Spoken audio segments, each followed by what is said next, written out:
देख रहे हैं इंडिया टीवी। आपके साथ मैं हूं मीनाक्षी जोशी। नमस्कार, मैं हूं अमित पाले। सुबह के 9 बजे हैं और हम आपके लिए लेकर हाजिर हैं सुबह 9 बजे की 9 बड़ी खबर। आज हम आपको दिखाएंगे देश में दोबारा सिर उठाते कोरोना पर पूरी रिपोर्ट। बंगाल में चुनावी घमासान के बीच पीएम मोदी की रैली और लिफ्ट हादसे में कैसे बाल बाल बचे कांग्रेस नेता कमलनाथ।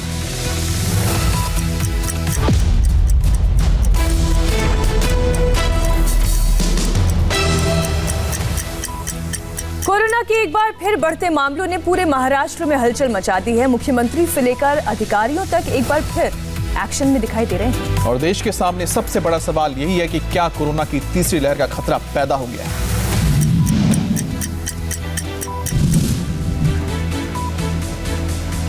महाराष्ट्र में लगातार तीसरे दिन कोरोना के केस 6000 से ज्यादा आए हैं।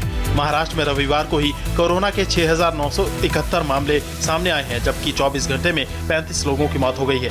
20 फरवरी को कोरोना के 6281 नए केस आए और 40 लोगों की मौत हो गई। 19 फरवरी को कोरोना के 6112 नए केस आए और 44 लोगों की मौत हो गई। की कोरोना आपल्या देशात आला, महाराष्ट्रात आला, मुंबई पुण्यात आला आणि मग हळूहळू हातपाय पसरायला लागला। काय करावं, कसं काय सगळं वातावरण किंवा परिस्थिती हाताळावी कोणालाच काही कल्पना नव्हती। औषध तेव्हाही नव्हतं, औषध आजही नाहीये। एक दिलासादायक बातमी म्हणजे आपल्या हातामध्ये आता वॅक्सिन नाही म्हटलं तरी आलेलं आहे। वॅक्सिनची सुरुवात झालेली आहे। महाराष्ट्रामध्ये आज जवळपास वॅक्सिनेशनचा जो कार्यक्रम आपण सुरू केला आहे त्या माध्यमातून 9 लाखाच्या आसपास आपण आपले ज्याला फ्रंटलाईन वर्कर्स म्हणतो किंवा अगदी कोविड योद्धे त्यांना त्याची सुरुवात केलेली है। कोरोना के इन बढ़ते मामलों को देखते हुए महाराष्ट्र सरकार ने आज से राजनीतिक रैली पर पाबंदी लगा दी है। धार्मिक और सामाजिक समारोहों पर भी रोक लगा दी गई है। मुंबई के रेलवे स्टेशन पर भी बीएमसी के मार्शल तैनात किए गए हैं ताकि मास्क न लगाने वालों पर कार्रवाई की जा सके। चालान काटने और नियमों का पालन कराने में बीएमसी को भी अब मुंबई पुलिस का साथ मिलेगा। कोरोना के रिवर्स गियर को देखते हुए बीएमसी पूरे एक्शन में है। मुंबई में अब तक 1305 बिल्डिंग सील हो चुकी हैं। मुलुंड एरिया में सबसे ज्यादा 233 बिल्डिंग सील की गई हैं। घाटकोपर गोरेगांव में 125 बिल्डिंग, ग्रांट रोड में 110 बिल्डिंग को सील किया गया है। बरीवली एरिया में 106, चेंबूर में 105 बिल्डिंग सील की गई हैं। अमरावती जिले में एक हफ्ते का पूर्ण लॉकडाउन लगाया गया है। महाराष्ट्र ही नहीं, देश के बाकी राज्यों में भी कोरोना के नए आंकड़ों ने चिंता बढ़ाई है। केरल, पंजाब और छत्तीसगढ़ में कोरोना के डेली बढ़ते केसेस ने सरकार के माथे पर शिकन ला दी।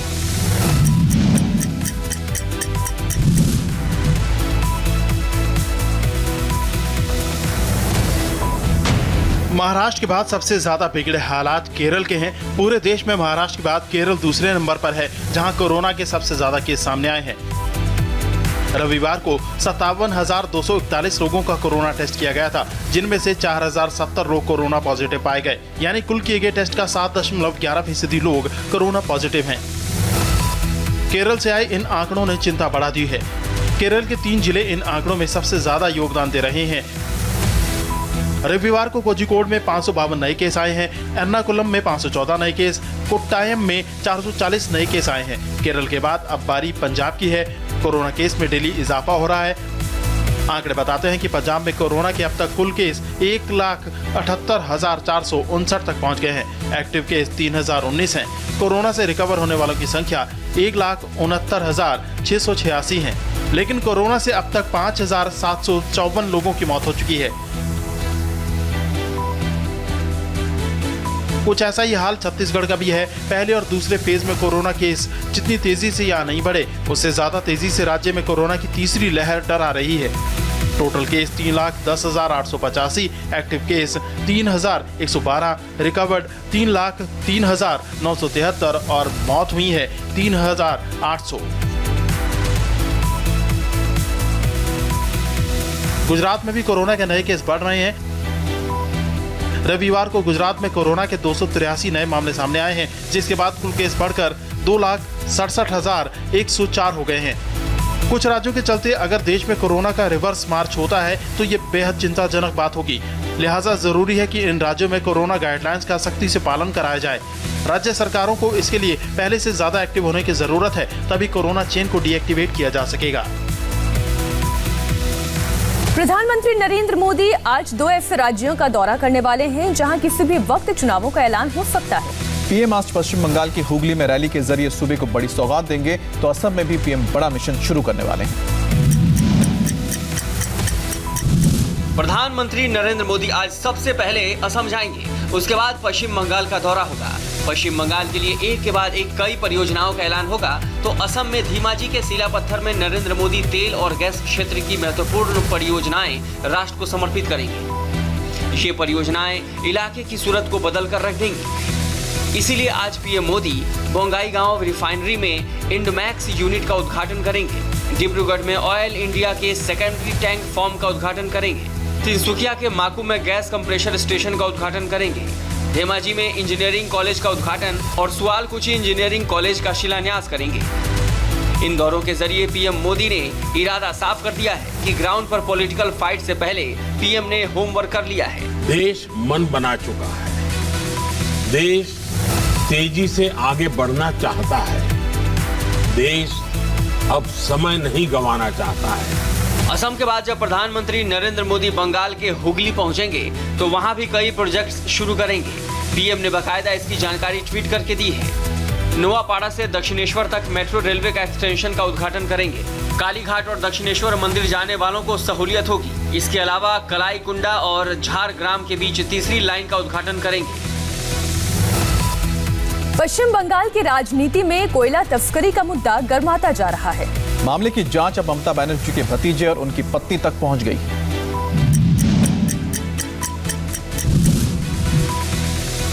कोयला तस्करी के मामले में कल सीबीआई कोलकाता में अभिषेक बनर्जी के घर पहुंची और नोटिस थमा दिया। इस नोटिस में उनकी पत्नी रुजिरा नरूला को सीबीआई पूछताछ में शामिल होने के लिए कहा गया है। इसके साथ ही अभिषेक की साली मेनका गंभीर को भी समन देकर आज पूछताछ के लिए आने के लिए कहा गया है। सीबीआई ने जब ममता के घर पर दस्तक दी तो ममता बनर्जी ने सबसे पहले रिएक्शन दिया और कहा कि वो इन हथकंडों से डरने वाली नहीं है। हमें धमकाने का और जेल का डर दिखाने की जरूरत नहीं है। हमने बुरे दिन भी सहे हैं, बंदूकों के खिलाफ लड़ाई की है। बंदूकों से डरने वाले चूहों से नहीं डरा करते। बंगाल की आलोचना करने वाले नहीं जानते बंगाल क्या है। हमारी रीढ़ तोड़ना आसान नहीं। भतीजे अभिषेक बनर्जी ने ट्वीट कर कहा, मुझे देश के कानून पर पूरा भरोसा है। हालांकि अगर उन्हें लगता है कि वो इस तरह से हमें डरा सकते हैं तो वो गलत फहमी में हैं। हम कभी भी झुकने वालों में से नहीं हैं। अभिषेक बनर्जी की पत्नी तक पुल स्कैम की आंच कैसे पहुंची, अब ये जान लीजिए। सीबीआई ने कोयला घोटाले में नवंबर 2020 में पहली एफआईआर दर्ज की थी, जिसकी जांच अब तेज हो गई है। ये मामला पश्चिम बंगाल के बांकुड़ा, दुर्गापुर, आसनसोल, पुरुलिया में कोयले की तस्करी से जुड़ा हुआ है। उत्तर प्रदेश में योगी सरकार के मौजूदा कार्यकाल का आखिरी बजट आज पेश होगा। चुनाव से पहले अपने आखिरी बजट में योगी सरकार किसानों, बेरोजगारों और महिलाओं के लिए कई राहत योजनाएं ला सकती है।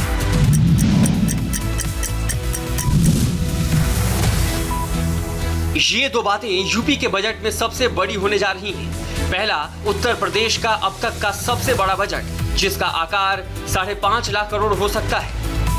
और दूसरा, इस बजट के साथ यूपी में किसी भी बीजेपी सरकार में लगातार 5 बजट पेश करने वाले पहले मुख्यमंत्री हो जाएंगे योगी आदित्यनाथ। बजट के साथ यूपी में विधानसभा चुनाव अगले साल होने वाला है। चुनाव से पहले आखिरी बजट में माना जा रहा है कि मुख्यमंत्री योगी आदित्यनाथ की कोशिश सामूहिक विकास के सभी पहलुओं का ख्याल रखने की होगी। सबको फ्री कोरोना वैक्सीन की घोषणा हो सकती है। स्टूडेंट्स को फ्री टैबलेट या लैपटॉप देने का चुनावी वादा पूरा हो सकता है। गंगा किनारे के गांव में आरती के लिए गंगा चबूतरा के लिए रकम आवंटित हो सकती है। तलाकशुदा और पति से अलग रह रही महिलाओं के लिए पेंशन का भी ऐलान हो सकता है। असंगठित क्षेत्र के 1 करोड़ मजदूरों को दुर्घटना व स्वास्थ्य बीमा का ऐलान हो सकता है। एक्सप्रेसवे, मेट्रो प्रोजेक्ट्स के साथ फिल्म सिटी के लिए ज्यादा रकम दी जा सकती है। इस बजट के अलावा योगी सरकार चुनावी साल से पहले इसी अगस्त और दिसंबर में 2 अनुपूरक बजट भी पेश कर सकती है। कृषि कानून को लेकर किसान अब पूरी तरह आंदोलन के मूड में आ गए हैं। राकेश टिकैत के कहने पर किसानों ने अपने खेत में खड़ी फसल पर ट्रैक्टर चला दिया।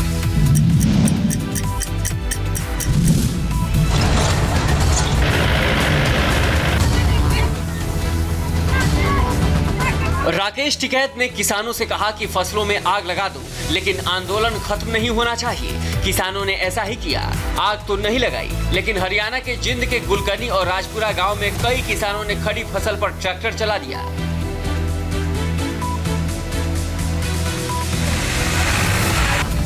फसल इसलिए जोत रहे हैं भाई साहब, राकेश टिकैत का बयान आया था भाई एक फसल को हम जला देंगे। हम जलाने की वजह से हमने सोचा भाई प्रदूषण होगा, प्रदूषण से हमारे चालान कटेंगे, FIR होंगे हमारे। इसके कारण से हम अपने इससे पहले हम अपने उसको जोत रहे हैं। राकेश टिकैत का गृह जनपद है मुजफ्फरनगर। वहां भी किसान अपनी ही फसल का दुश्मन बन चुका है। खतौली थाना इलाके के भैंसी गांव के एक किसान ने अपनी 10 बीघा जमीन को तहस नहस कर दिया। देखो, हमारा 3 महीने से जो गाजीपुर बॉर्डर पे धरना चला हुआ है, उसमें सरकार हमें खालिस्तानी, पाकिस्तानी, आतंकवादी बता रही है कि हम पाकिस्तानी आतंकवादी थोड़े हैं। हमने सरकार को वोट दिया है और वोट देके उन्हें सांसद तक पहुंचाया है। आज भी हमें खालिस्तानी आतंकवादी बता देते हैं। फसल का हमारी दाम नहीं दे रहे हैं। जब हमें हमारी फसल का दाम नहीं मिल रहा है, हमने उसमें आकर अपनी गेहूं की फसल जोत दी है। दिल्ली पुलिस ने पंजाब के फरीदकोट में हुई कांग्रेस नेता की हत्या की गुत्थी सुलझा ली है। पुलिस की रेड में हत्या को अंजाम देने वाले 3 आरोपी गिरफ्तार किए गए।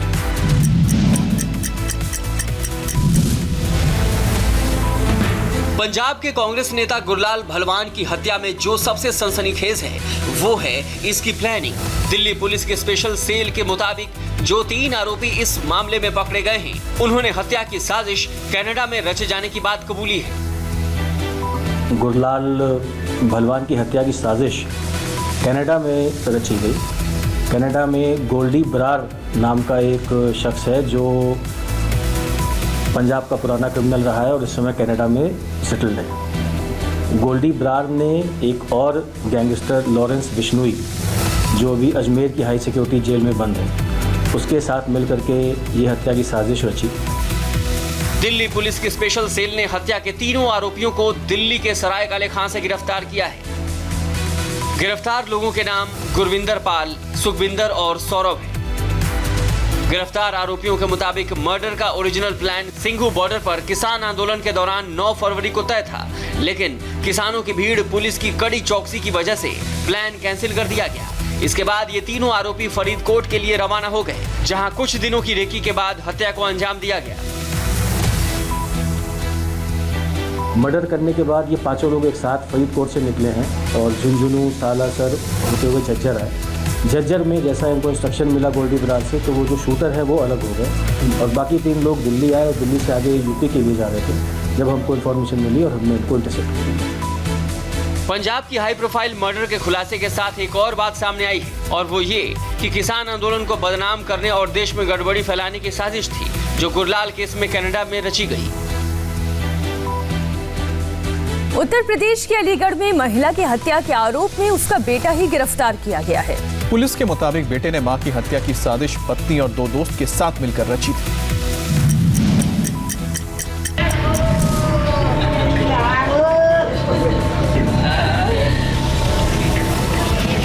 हत्या की घटना अपने आप में दिल दहला देने वाली है, लेकिन उससे भी चौंकाने वाला है इस हत्या में अपने ही बेटे बहू के ऊपर लग रहा आरोप। अलीगढ़ के सरोज नगर की इस गली और घर के लोगों को यकीन नहीं हो पा रहा, घर का चिराग ही घर का लुटेरा और कातिल हो सकता है। हमारा क्राइम ब्रांच टीम, हमारा SHO कवास, CO एडिशनल और पुलिस टीम से भी मौके पर आ गई, डॉग स्पॉट भी आ गया और पूरा मकान का हम लोग सभी एविडेंस कलेक्ट कर रहा है और घर के अंदर दिखाई पड़ा है सामान वगैरह सब जो कमरा का सब सामान के तरफ पड़ी है। लग रहा है लूटपाट का भी कोशिश किया लग रहा है और प्रिलिमिनरी एविडेंस में।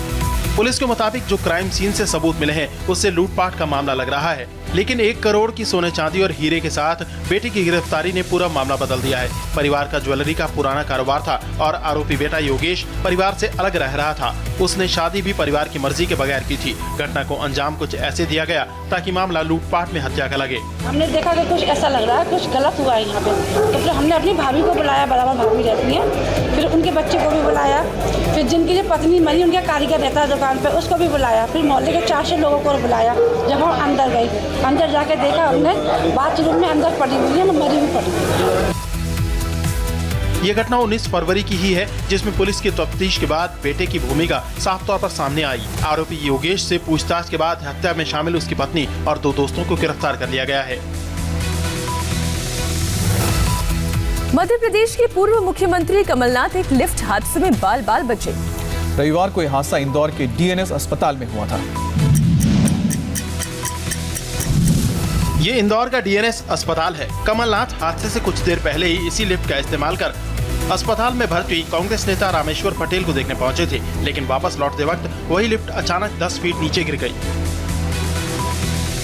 लिफ्ट के गिरते ही वहां अफरा तफरी मच गई। लिफ्ट में धूल और धुआं भर गया और इसके दरवाजे लॉक हो गए। इस अफरा तफरी में कमलनाथ करीब 15 मिनट तक अंदर फंसे रहे। बड़ी मुश्किल से सभी को बाहर निकाला गया। कमलनाथ के साथ सुरक्षा में हुई इस बड़ी लापरवाही पर सीएम शिवराज सिंह चौहान ने कड़े एक्शन का आदेश दिया है। सीएम शिवराज सिंह चौहान ने कमलनाथ को फोन कर हालचाल पूछा और डीएम को पूरे मामले की जांच के आदेश दिए। और फिलहाल वक्त एक छोटे से ब्रेक का है, लेकिन ब्रेक पर जाने से पहले आपको बता दें इंडिया टीवी पर आपके लिए क्या है खास।